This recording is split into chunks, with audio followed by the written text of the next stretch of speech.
What's up, runners?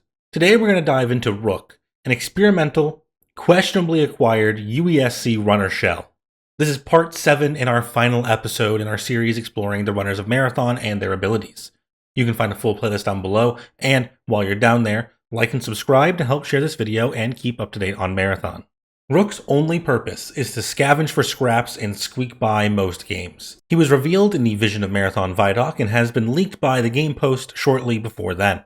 The shell is very similar to a stripped down UESC bot, and it's supposedly some kind of prototype runner shell for the UESC. They don't have a full personality or a nicely decorated shell, and they're pretty much in disrepair and barely held together. Rook does not exist in the same space as the other runners because they function similarly to scavs in Tarkov. When it comes to playing the character, there are some extra rules that only Rook has to follow. First, Rook's loadout is randomized for free every time you queue. You'll have to adapt to the loadout every time you play a match, and they also cannot be queued in a squad. It is solo only to launch a match on Rook, and you will only load into games that are ongoing in trios lobbies. Combat is not the focus of the character, and you would want to avoid a 3v1 confrontation when possible. Instead, do your best to avoid other players and use VoIP to talk down others when you can. The odds of you dying are higher than normal, but you aren't risking anything other than your time when you're queuing on Rook, so everything you survive with is profit, and a loss does not hurt your bank.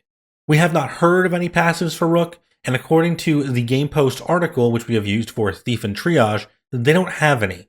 This is definitely a weak point, but I wouldn't say it's unfair when you consider that the entire kit and late load-in could be considered passive benefits. From the Game Post article, the disguise ability shown off by the devs in the Runner Developer Insight is the IFF Override Tactical ability. I think the idea is that you hack your own code to register as a UESC code temporarily. This should be close to a minute cooldown and based on the gameplay, completely de-aggroes the AI enemies during a fight. This allows you to slip past dangerous PvE encounters to get loot or preserve your meds and ammo for you to extract with them. As an ultimate ability, according to the Game Post, their prime is Recuperation. The only description we have of this ability is that it heals you over time. As a solo with no guarantee of having medical items in your loadout that we know of, this at least guarantees you a method of healing in a pinch. These abilities do promote you sneaking past AI and using them as sort of distraction tools in PvP scenarios, but also let you play a little bit scrappy with the heal in your back pocket. You're not going to be a terrifying force fighting a full team of 3, but maybe if you stumble onto a fight or catch people off guard, you're not defenseless at least. Rook is going to play slightly differently every time you queue, but you will always want to play a bit ratty and pick up whatever you can, that way you can turn a profit or at least find something to use. Since you have no risk of losing your good gear, you can choose to take crazy aggressive fights for fun if you want, but you should expect to lose them much more than you win. On the bright side, since you can't lose anything, this is a great runner to pick when you just need to make some money or want to play some low-stress matches after work and not think about your gear too much.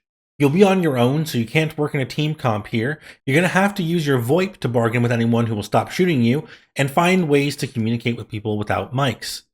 Trust no one and always be prepared to run, and do your best to be too much trouble to chase down. This is going to be a shorter video just because Rook does not have a ton going on that we know of, so I want to give you just a bit more theory on how to play Rook based on how to play scavs in Tarkov with a couple of tips. Tip number 1. Don't be afraid to extract fast. Everything you load in with is free. If you spawn in and extract as soon as possible, let's say under 5 minutes, and you're spawning in with 10,000 credits worth of items on you, then you could make over 120k in an hour if you just spam your extracts.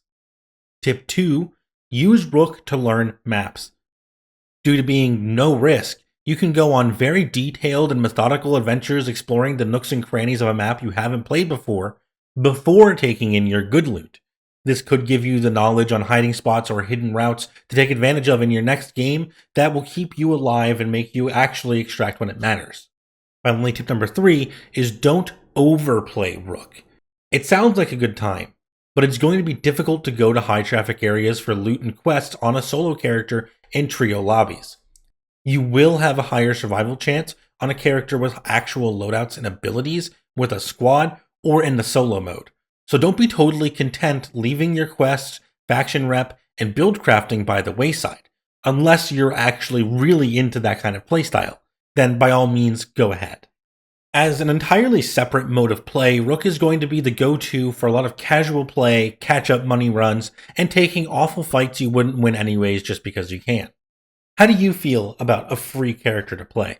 It sounds like it'll be a lot more of a Scav from Tarkov experience than a free loadout in Ark situation, but I'm interested to hear opinions on this. Check out the rest of the playlist for our other runner deep dives. Thank you very much for joining me today and for watching the rest of this series. Next time, we're going to be starting a new short series on the maps of Marathon. I will see you all again very, very soon.